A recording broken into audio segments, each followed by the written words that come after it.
তো ফ্রেন্ডস ফিরে এলাম 5 মিনিট পর। তো দেখো আলুগুলো ভাজা হয়ে গেছে।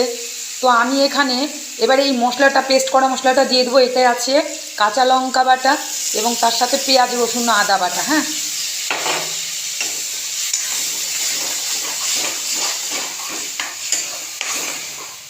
দিয়ে দিচ্ছি এবং দিয়ে দিচ্ছি তার সাথে এখানে ধনে গুঁড়ো, দিয়ে দিচ্ছি জিরে গুঁড়ো। এগুলো আমি বাড়িতেই পেস্ট করে রাখি, রোদে শুকিয়ে ধুয়ে আমি এগুলো পেস্ট করে মিক্সিতে রেখে দিই। তোমরাও এভাবে করো, তোমাদেরও কোনো অসুবিধে হবে না তাহলে কোনো কাজ করার সময়। এবারে আমি মটরটা দিয়ে দিলাম,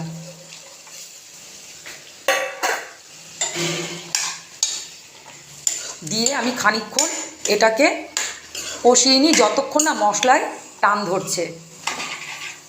তো 5 মিনিট পর আবার ফিরে